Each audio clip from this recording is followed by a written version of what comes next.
Hey friends, it's Rachel. Welcome back to my channel. If you're new here, my name is Rachel Terry and I am the author of 4 young adult fantasy books. Information will be in the description box down below if you're interested. Today's video is going to be a review of The Silverblood Promise by James Logan. This book follows Lucan, who, when we meet him, is a disgraced son, flitting from city to city, spending all of his time in taverns and gambling halls, and basically just living for the moment without any true purpose. We learn that this has been Lucan's existence ever since he was disgraced and basically disowned by his own father for a duel that went wrong while he was at the academy, and ever since then Lucan has had nothing to do with his father, and this has been his life.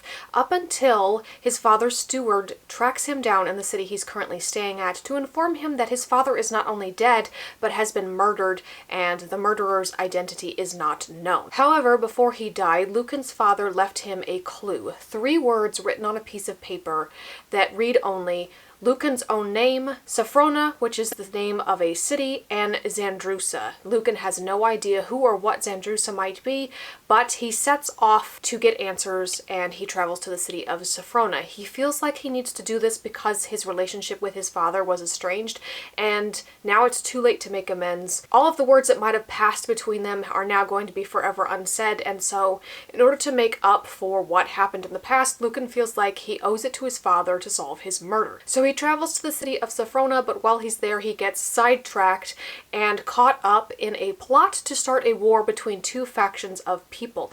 So it's very clear that while all of this is somehow connected to his father's murder, there's a lot more going on than the murder of one man. So this book actually was brought to my attention because it was compared to The Lies of Locke Lamora, and because I really enjoyed that book, I decided to give this book a chance, and I can definitely see the similarities. One thing that is different that I do appreciate that I feel like I should point out is that while there is language in The Silverblood Promise, it's not nearly as extreme as The Lies of Locke Lamora. This may not be something that bothers some readers, but it was a bit intense. Language in books doesn't usually bother me a great deal, it depends on what it is, but there was a lot of language in The Lies of Locke Lamora, particularly at the beginning, so much so that it almost discouraged me from continuing to read it. However, I persevered and fell in love with the characters, and once that happens I can overlook a great deal. So there's not as much language in The Silverblood Promise as there is in The Lies of Locke Lamora, but I can definitely see the similarities between the two. Lucan is very much a Locke-like character,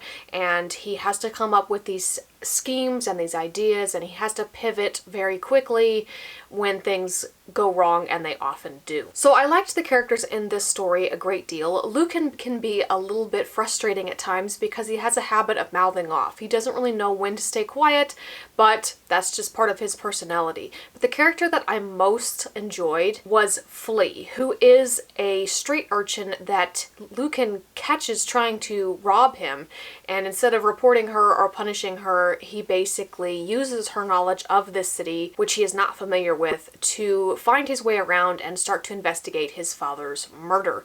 And throughout the rest of the story, Flea tags along and becomes kind of a sharp-tongued ally for Lucan throughout this story. She helps him, and she's not afraid to give him crap, she's not afraid to talk back. I just really enjoyed Flea's character and felt like she was a nice addition to this story. I also liked the mystery elements. I really appreciate how the plot was interwoven together. We have, of course, Lucan's father's murder and this plot to start a war, and both of those things are clearly connected, and they're interwoven so well. So many individual scenes and things happen in this book, but they're all connected, and I really appreciated that. I also appreciated that the conflict that we mainly focus on in this first book was actually resolved by the end. I was pleasantly surprised by that. I figured that it would continue on into the next book, but that's the other side of the plot. So minor spoiler here. In book 1, you don't actually solve the father's murder. You wrap up the war plot line. That ends in book 1, but we still don't know who killed Lucan's father or why, and so that continues on into book 2, which unfortunately is not scheduled for release until November of next year, which means that I'm going to have to wait a while, and I hope that I don't forget anything important. The other thing about this book that I really appreciated was the world building. It's very clear that there's a lot to this world. I was honestly surprised that there wasn't a map in the book. I would have appreciated a map, but at the same time, it might be a lot to try to put into a single map. But it's very clear that there's a lot to this world. There's a lot going on. There's a lot to its history, but it's presented in a way that doesn't overwhelm you as the reader. You're left wanting to learn more instead of just overwhelmed by how much there is all at once. One thing in particular that I find interesting is that there's a civilization called the Pharaon who existed before civilization as we now know it. Nobody exactly knows what happened to the Pharaon. Nobody exactly understands the technology that they left behind, which is some of the only proof of their existence. But it's very much implied that whatever the Pharaon were capable of, they ended up somehow destroying themselves. And I think that these relics and this past civilization and these people are going to be very important to the plotline moving forward, and I'm very eager to learn more about them. Some of their technology that we are presented with is very interesting. There's one scene in particular that involves a pyramid that was made by the Pharaon, and this is basically used as a gambling game where there are panels on the pyramid and you have to pick one at random. If it glows gold, you're good. If it glows blue, you suffer an illusion. And on the surface, that doesn't sound too horrifying, but when you read the passage about the illusions that these people suffer as though it were real, you can see why this would probably scar people for life, and they wouldn't be too eager to have anything to do with this game again. So I thought that that was really interesting. It's all very unique. I feel like this is inspiration done right. If in fact this book was at all inspired by the Lies of Locke Lamora, it's very clear that there are similarities between the two, and I think fans of one would definitely be fans of the other, but it's also unique enough that it doesn't feel like you're reading a copy, and it puts a fresh spin on things. Another element of the world building that I really appreciated was the criminal underworld, and I can't get too much into any of this because it's spoilers, but I thought that the leader of the underworld in particular was a very interesting character, and I feel like we might not have seen the last of them. I kind of hope we haven't.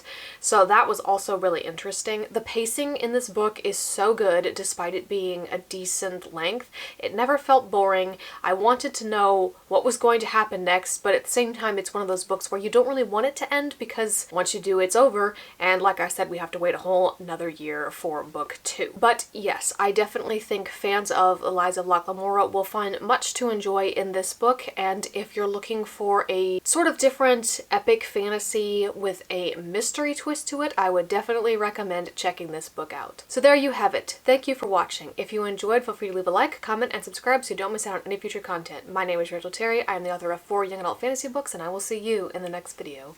Bye!